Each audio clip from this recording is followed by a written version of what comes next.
Muito bem, amigos, vamos lá com mais uma edição do Fatos, Informações e Opiniões com Ed Moreno aqui no YouTube, canal que você pode participar, deve participar, né? Nos ajude aí se inscrevendo no canal e também nos ajude aí deixando seu like, clicando no joinha. Você pode também nos ajudar, né? Divulgando aí o link nos grupos de WhatsApp. E pode, claro, né, comentar nos nossos vídeos aí. Mas é muito importante o seu like e a sua inscrição no nosso canal, aqui que se tornou a voz da população de Ponta Porã. Um canal independente, sem amarração com absolutamente ninguém, né?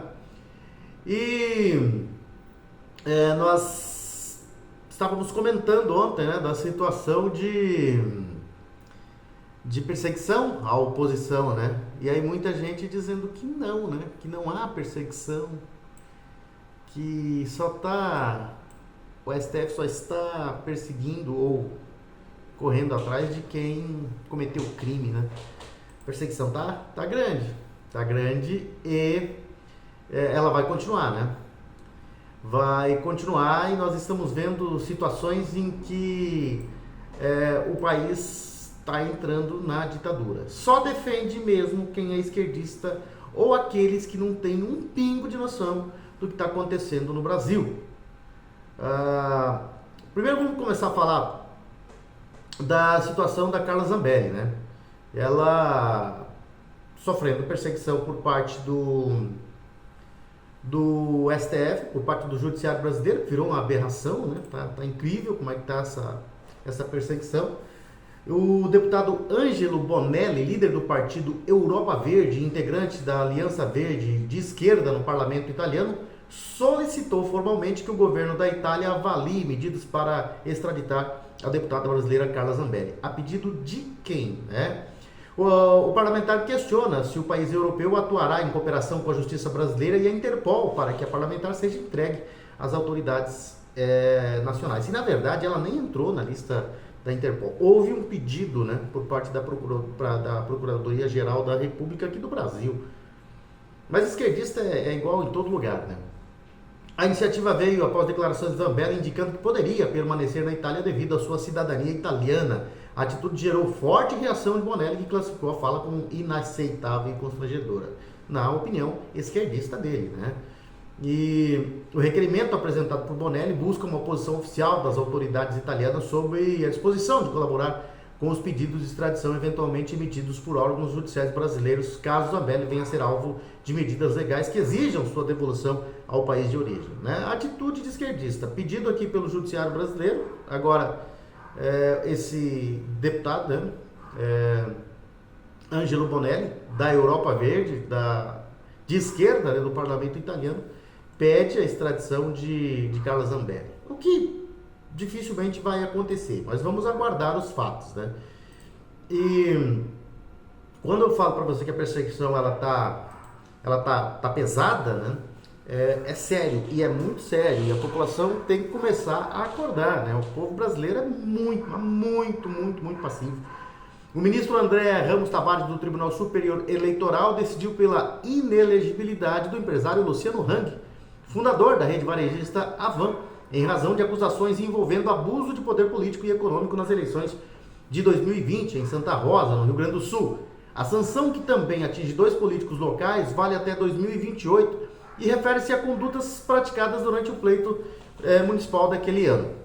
A decisão responde a uma ação de investigação judicial eleitoral movida pela coligação União do Povo por Santa Rosa, então ligada ao Partido dos Trabalhadores, o PT, né, que foi derrotada na disputa municipal. Segundo o processo, a presença de Hang em um evento na cidade poucos dias antes do primeiro turno, com o anúncio da instalação de uma loja Avan e participação de autoridades locais, configurou interferência indevida no processo eleitoral. Mas eles podem tudo, né?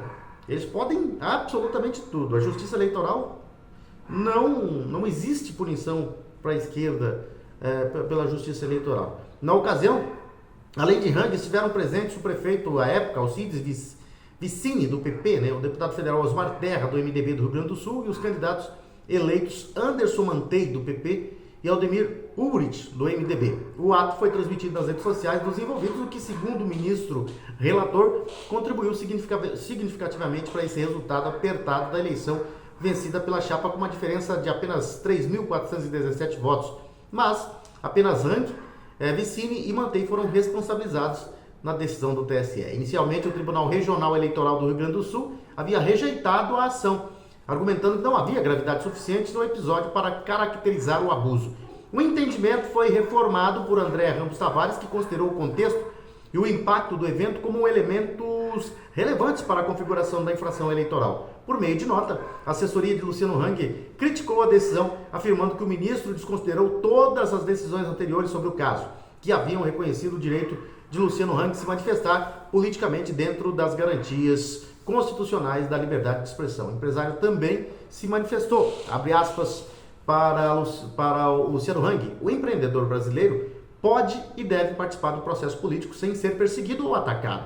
Enquanto a nossa sociedade não admitir isso, jamais será justa e igualitária. Vou continuar levantando a bandeira da liberdade econômica e de um Estado menor e mais eficiente. A defesa de Hang já anunciou que pretende recorrer da decisão, que, por se tratar de decisão monocrática, ainda admite recurso em instância superior.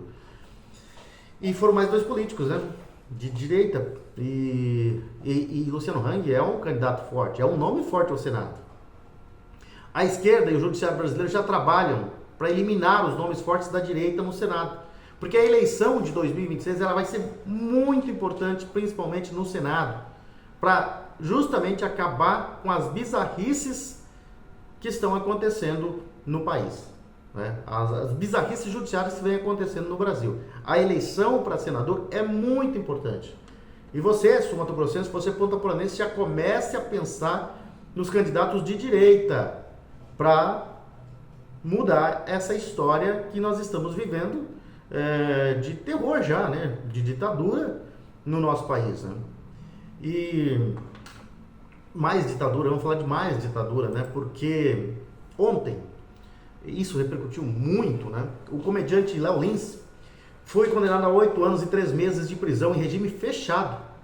A Justiça Federal argumenta que a decisão foi tomada em decorrência de falas preconceituosas de Lins contra minorias em um show veiculado no YouTube. O humorista, claro, pode recorrer. Além da pena, ele deverá pagar multa de R$1.600.000 e indenização de R$303.600 por danos morais coletivos, conforme sentença que ainda permite recurso. O vídeo, censurado em agosto de 2023 por decisão judicial, já havia alcançado mais de 3 milhões de visualizações na plataforma. Entre os fatores que levaram ao aumento da pena da Justiça Federal, ela ressaltou o alcance massivo da publicação na internet e a amplitude de grupos sociais atingidos pelas declarações do humorista. A juíza Bárbara de Lima Izep, que deve ser uma militante de esquerda, afastou a tese de que o caráter humorístico do show excluiria a responsabilidade penal do réu, enfatizando que com a lei número 14.532/2023, o chamado racismo recreativo configura causa de aumento de pena. Para a magistrada, o ânimo chocante não legitima ofensas à dignidade humana, né? E segundo a sentença, ao longo do show, o réu admitiu o caráter preconceituoso de suas anedotas, demonstrou descaso com a possível reação das vítimas e afirmou estar ciente de que poderia enfrentar problemas judiciais. Essa juíza, né, na visão da juíza. A terceira vara criminal federal de São Paulo ainda alegou que apresentações como a de Léo Lins estimulam a propagação de violência verbal na sociedade e fomentam a intolerância. Por fim, a magistrada disse que a liberdade de expressão e a atividade humorística não são justificativas para discursos de ódio, preconceito ou discriminação. Para proferir a sentença, a juíza se embasou na Lei nº 7.716 de 1989, relacionada a crimes de preconceito de raça ou cor, e na Lei 13.146 de 2015, referente a crimes contra pessoas com deficiência. Em nota, o portal Metrópolis, ao portal Metrópolis, né, a defesa do humorista afirmou que preocupa ver um comediante condenado a penas equivalentes a aplicadas em casos de tráfico de drogas, corrupção ou homicídio por supostas piadas feitas em palco. É um absurdo, né? O que está acontecendo, a gente está vendo aí que avança, né, a passos largos a agenda esquerdista, né? E isso é preocupante, né? Essa situação, essa condenação desse comediante é preocupante. 8 anos em regime fechado, 8 anos e uma multa de R$ 1.600.000. E qual que é a preocupação aí? Eu não sei se vocês, os mais antigos aí, não é tão antigo assim, mas quem é que se lembra do programa Caceta e Planeta? O programa Caceta e Planeta acabou justamente porque o governo Lula não gostava das críticas feitas pelos humoristas ao governo. Tinha aquela história do que o PT tocava muita música, né, das suas propagandas, e o Cacete Planeta tinha aquela paródia, né, tirava onda, né, com musiquinha pra cá, musiquinha pra lá, né, e o governo do PT não gostou. O programa saiu do ar, né, saiu da Globo. É bom lembrar que o Cacete Planeta, ele perseguia, não, né, ele tirava onda, tirava sarro, né, falava dos governos anteriores. Na época da TV Pirata, que eram apresentados, que eram atores que faziam, né, o programa TV Pirata, que era um programa de humor da Rede Globo, o Cacete Planeta, o grupo Cacete Planeta é que redigia, né, os textos para a TV Pirata. Depois que a TV Pirata acabou, o Cacete Planeta, além de escrever, né, os integrantes do Cacete Planeta, além de escreverem o programa, passaram a ser integrantes do programa, que foi veiculado na Rede Globo por muito tempo, diga-se de passagem. Criticou então o governo Sarney, criticou o governo de Fernando Henrique Cardoso. A hora que chegou na vez do PT, do Lula, eles não gostaram e tiraram o programa do ar. Foi uma exigência, né, do governo Lula que se tirasse o programa do ar. E como a Globo recebia generosos patrocínios do governo federal, eles resolveram tirar do ar o Cacete Planeta. O que acontece numa situação como essa? Hoje o judiciário brasileiro, os políticos que estão no poder, eles não gostam que o povo ri, né? O povo dê risada deles, né? E você censurando o humor, eles deixam de ser motivo de piadas, né? As roubalheiras que eles cometem, tudo, deixa de ser motivo de piada. E os humoristas não vão mais poder falar nem do judiciário e nem dos políticos brasileiros. Para você ver aonde está indo o nosso nível de censura, e muita gente diz que não tem ditadura no Brasil. E agora eles querem ainda censurar, regular, como eles dizem, né, a internet. A coisa está ficando feia. E está ficando muito feia. E as pessoas não estão acordando para o que está acontecendo no Brasil. E já que nós falamos também da regulação da internet aí por parte do STF, que está legislando, né? Está comandando o país. O Supremo Tribunal Federal não vai concluir, né, não concluiu hoje o julgamento que trata da responsabilidade das plataformas digitais sobre conteúdos publicados por terceiros. O motivo do novo adiamento é o extenso voto do ministro André Mendonça, que comunicou aos colegas da corte a necessidade de 2 dias para fazer a leitura completa de sua manifestação. Embora pudesse apresentar um resumo, Mendonça optou por ler a manifestação por completo, integralmente, né, cada página do seu voto, que é algo inesperado. A posição de Mendonça vai ser a primeira divergente no plenário. Ele defenderá a manutenção da atual redação do artigo 19 do Marco Civil da Internet, segundo o qual as plataformas digitais só podem ser responsabilizadas judicialmente se descumprirem ordem específica para a remoção de conteúdo. Na prática, o entendimento é de que qualquer pessoa que se sentir lesada deve procurar a justiça para solicitar a retirada do material. Até o momento, os ministros Luiz Roberto Barroso, Dias Toffoli e Luiz Fux votaram contra esse entendimento. Eles consideram inconstitucional a exigência de decisão judicial para assim responsabilizar, né, as plataformas, e propõem uma responsabilização parcial ou total das empresas por conteúdos considerados ofensivos ou ilícitos publicados por usuários. Mais uma vez, eles não querem ser criticados. Eles não querem que a verdade chegue até a população. Você não vai poder mais questionar atitudes de políticos, atitudes de do judiciário brasileiro. Vai ser complicado, viu? A situação está se complicando, o povo está dormindo, continua dormindo e não acorda para a situação que nós estamos vivendo aqui no Brasil, né? É uma ditadura pesada, né? E as pessoas não conseguem sair dessa hibernação profunda em que o Brasil vive, né? É incrível, né? Como não consegue acordar, como consegue aceitar tudo passivamente. Depois não vai adiantar reclamar, não vai ter poder de reação, né? Vai ser complicado tirar todas essas proibições que estão acontecendo neste momento. E durante uma entrevista nesta semana, o deputado federal Eduardo Bolsonaro, do PL, respondeu às recentes declarações de Lula e reafirmou a força da direita no Brasil. E segundo ele, o atual governo está em queda livre na popularidade. E é verdade, né? E o povo brasileiro já demonstra que deseja mudança.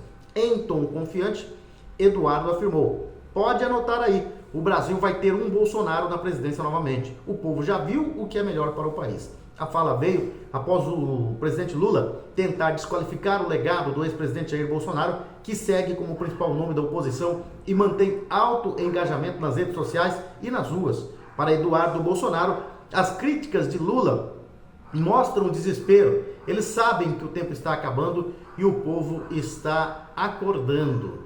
Além disso, o deputado deixou claro que a direita não está desorganizada como querem fazer parecer. Temos nomes fortes e apoio popular. Seja meu pai, eu ou outro aliado de confiança, estaremos prontos para 2026. A afirmação reforça os rumores de que a família Bolsonaro pode voltar com força total nas próximas eleições presidenciais, o que preocupa setores da esquerda, né? É bom lembrar que Eduardo Bolsonaro já vinha liderando as pesquisas e disparado ao Senado no estado de São Paulo. E agora virou presidenciável, né, por tudo que vem fazendo lá nos Estados Unidos. Enquanto isso, o governo Lula enfrenta desafios crescentes como inflação, insegurança, escândalos em ministérios, e o pessoal quer esconder, né? A promessa de união e prosperidade feita em campanha já não convence tantos brasileiros, né? Chegou a convencer, chegou a enganar, né? Hoje não engana mais não, né? E o Estadão está surpreendendo, né? Um dos meios de comunicação com viés de esquerda e tem surpreendido, tem falado mal de todas as situações, né, que o Brasil vivia, aceitava, passava pano, né? Agora já não aceita tanto, né? Por exemplo, durante visita ao sertão nordestino, o petista Lula voltou a apostar na retórica populista e messiânica ao se comparar a um enviado de Deus. Pode ser enviado de outra coisa, de Deus não é, né? Que foi responsável por levar água à região. O gesto, amplamente interpretado como eleitoreiro, gerou forte reação do jornal Estado de São Paulo, que publicou um editorial contundente classificando o petista como um profeta de Araque. Na avaliação do jornal, Lula tem se apoiado em discursos simbólicos e emocionalmente carregados para mascarar a estagnação de seu terceiro mandato, que acumula críticas por má gestão, baixo crescimento e falta de articulação política. Água é vida, né? De acordo com o artigo, mas no mundo do Lula, água é acima de tudo voto.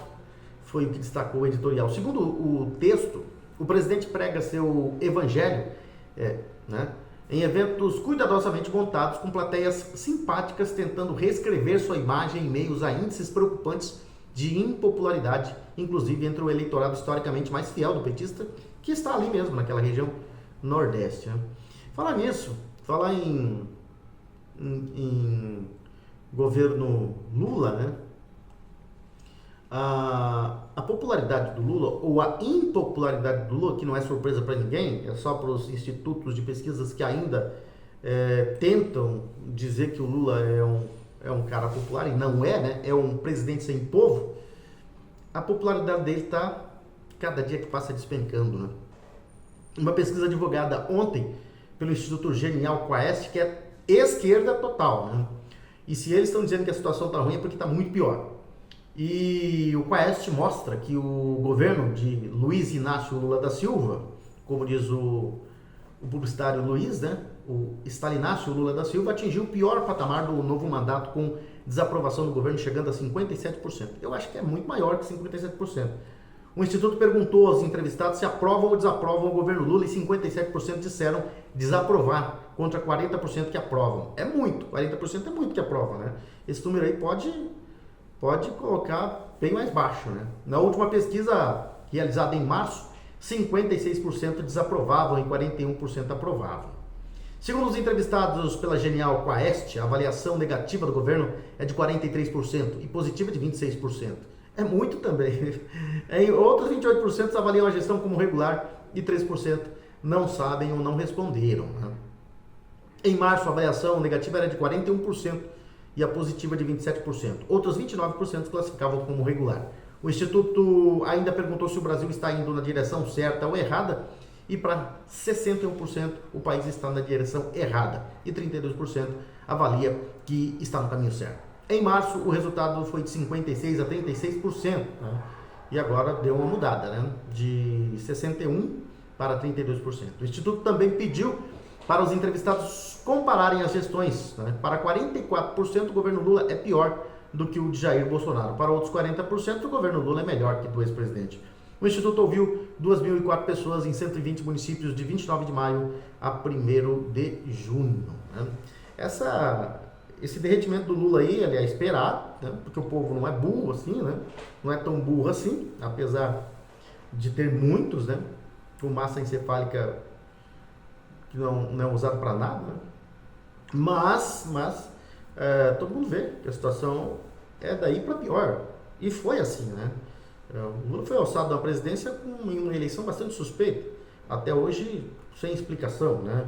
E não tem apoio popular, nunca teve apoio popular, né? Não vai ser dessa vez que vai ter uma situação em que o país vive uma crise total, né? Onde o pobre praticamente não tem vez para nada. Aliás, muitos já estão passando fome em situação de miséria porque o preço dos alimentos está lá em cima, né? E não cai de jeito nenhum. Vamos lá falar dos nossos anunciantes, né? Porque os nossos parceiros comerciais são aqueles que nos auxiliam, né? A nos manter aqui com o canal Fatos, Informações e Opiniões. Vamos falar da Solo Forte. A Solo Forte, que é uma empresa de consultoria, né? De planejamento, consultoria e agricultura de precisão, com foco em manejo para alta produtividade das lavouras. Composta por profissionais experientes, né? Com uma ampla experiência em pesquisa, extensão rural e desenvolvimento de mercado. Os profissionais da Solo Forte colaboram estreitamente com produtores rurais, utilizando decisões fundamentadas em dados para maximizar a produtividade e alcançar excelentes resultados, né? E os profissionais da Solo Forte implementam práticas que aumentam a segurança das operações agrícolas, minimizando riscos e protegendo os investimentos dos clientes. A Solo Forte utiliza tecnologias avançadas e práticas inovadoras para maximizar a produtividade das lavouras, garantindo colheitas abundantes e de alta qualidade, né? Então é isso. A Solo Forte que está conosco aí já há algum tempo, né? Desde dezembro, quando nós começamos o canal. Na verdade, nós começamos o canal no dia 29 de novembro. E a partir de dezembro, a Solo Forte já está conosco, né? Aqui no canal Fatos, Informações e Opiniões. E também está conosco a Conveniência Baturité, do nosso amigo Carlinhos Dalzáquia, ali na rua Baltazar Saldanha, na frente da GESUL, né, na divisa ali com a Escola Estadual Dr. Miguel Marcondes Armando. E você pode ali tomar a sua cervejinha gelada. Você que não gosta de cerveja pode tomar um vinho, um whisky, enfim, outras bebidas que tem à disposição ali, né, na Conveniência Baturité. E se você não gosta de bebida alcoólica, pode escolher entre as várias marcas de refrigerantes que tem, né, e sucos, né, naturais que tem lá na Baturité Conveniência. E um ambiente familiar que você pode depois, né, saborear aquele suculento espetinho, né, aquele saboroso espetinho ali preparado pela família do Carlinhos Dalzáquia. E aquelas pessoas que estão com pressa, não gostam de pegar fila de supermercado, pode ir na Conveniência Baturité, que ali, né, você tem uma conveniência bem sortida e você tem várias opções. Com certeza você vai achar o que você precisa lá, evitando as filas dos grandes supermercados. Também temos o apoio da Coop Home Office, né, que vem aí com um projeto inovador e moderno, a perfeita integração entre casa, escritório e lazer. Inovador, moderno, arrojado, perfeito. Coop Home Office é um empreendimento único e exclusivo que chegou para mudar o conceito de morar e empreender em Ponta Porã. Versátil, completo, confortável e projetado com a melhor infraestrutura tecnológica e de segurança. O Coop Home Office é realmente perfeito. Perfeito para você que quer dar um upgrade na sua empresa e alcançar novos tempos. Perfeito para você que pode adquirir uma laje inteira para realizar um grande projeto. Perfeito para você que deseja conciliar casa, empreendedorismo e mais tempo para a família. Perfeito para a sua família que merece sempre mais conforto, segurança, lazer e qualidade de vida. Coop Home Office, venha morar, empreender e ser feliz, né? Na Coop Construtora, incorporadora e construtora que está construindo esse prédio ali na rua Deputado Aron Moreira, no quarteirão entre a Avenida Brasil e a rua Antônio João. Construído ali na Deputada Aron Moreira, esse prédio em fase de conclusão, moderno, bonito, né, que está sendo construído ali. Você pode, através do nosso plantão de vendas, da nossa equipe que está ali no prédio do supermercado Bom Gosto, na frente do prédio onde está sendo construído ali, né, você vai entrar pela Deputada Aron Moreira no supermercado Bom Gosto. Ali, antes de você ir para as compras, você já vai ver a maquete da Coop Home Office. Nossa equipe estará lá sempre solícita, disponível para atender você da melhor forma possível. Lá você vai conhecer o projeto, a planta, né, do prédio. Você vai conhecer os planos para adquirir apartamentos de 43 a 259 metros quadrados e salas comerciais a partir de 23 metros quadrados, né? A Coop Home Office vem com essa integração entre casa, essa perfeita integração entre casa, escritório e lazer, com esse prédio, né, que está sendo concluído ali na rua Deputado Aron Moreira e que vem para modernizar e embelezar ainda mais a nossa princesinha dos heróis. Vamos falar de esporte. E como eu prometi ontem, né, vamos falar aí das semifinais da Copa Internacional dos Veteranos da Fronteira, né? Nós teremos a semifinal disputada, vai ser disputada na Arena Master, né? Ali na frente da FUNCESP, né? Da FUNCESP, do lado do Castelinho, do 4º Batalhão da Polícia Militar ali, né? Então, na Arena Master, nós teremos às 9 horas da manhã o primeiro confronto entre Tereré Esporte Clube e Los Magos Seniors. E depois, na outra semifinal, o Marambaia vai enfrentar o Nosso Lar, né? Esses são os confrontos, né? Eu tô aqui me esticando o pescoço aqui para ver no teleprompter ali os confrontos aqui. O Tereré Esporte Clube e Los Magos Seniors fazem o primeiro jogo às 9 horas da manhã e na sequência o Marambaia vai enfrentar o Nosso Lar. E nós estamos aí próximo aí, né, do jogo da seleção brasileira, né, em que o Brasil vai fazer 2 confrontos, né, nesta quinta-feira contra o Equador e na terça-feira que vem diante do Paraguai na Neoquímica Arena. O Carlo Ancelotti vai fazer a sua estreia. Ele já sabe o time que vai escalar em sua estreia como técnico da seleção brasileira amanhã às 19 horas, horário do Mato Grosso do Sul, 20 horas, horário do Brasil e horário do Paraguai. Carlo Ancelotti já sabe o time que vai escalar em sua estreia como técnico da seleção brasileira na sua estreia em Guayaquil, né, amanhã, pela 15ª rodada das eliminatórias da Copa do Mundo de 2026. Mas na véspera do duelo com o Equador, o italiano usou do bom humor, né, para despistar sobre a formação que vai levar a campo. Dou uma aguinha aqui porque a garganta tá complicado, né? O tempo, né, de frio aí, o calor do dia acaba judiando um pouco. Na véspera do duelo com o Equador, o italiano usou do bom humor, como eu disse, para despistar a formação que ele vai levar a campo amanhã. Não posso dizer, não sei, que não sei qual formação vou usar. Sei, mas não vou dizer, brincou o Ancelotti. E disse ter ideia do time titular, mas vai falar antes com os jogadores, né? Amanhã, no caso. O treinador, ele tratou de citar durante a coletiva o nome de vários atletas que têm à disposição na seleção, sem evidenciar quais serão os 11 escolhidos. Ancelotti falou de Casemiro, o Richardson, o Bruno Guimarães e do Gerson, mas deu a ênfase, né, a Estevão, jovem atacante do Palmeiras, que já está vendido ao Chelsea e aparece como titular nos esboços para o jogo com o Equador. Ele disse que conhecia o Estevão por assistir em vídeo na televisão. Tem um talento extraordinário, tende a aprender coisas, é claro. É um rapaz humilde, com gana e personalidade. Com os jovens, É preciso ter paciência e eles também precisam ser pacientes, né? E diz que o atleta tem todas as características para ser importante para o futuro da seleção. E não tem como dizer a ele como driblar. Ele sabe melhor que o técnico, segundo o Ancelotti, né?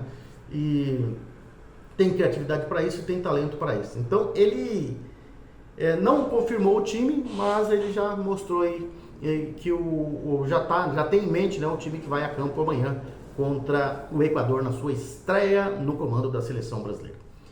São essas as informações por hoje. Nós voltaremos amanhã, se Deus quiser, com mais informações aqui no canal Fatos, Informações e Opiniões com Ed Moreno aqui no YouTube. Grande abraço a todos, fiquem com Deus e até amanhã.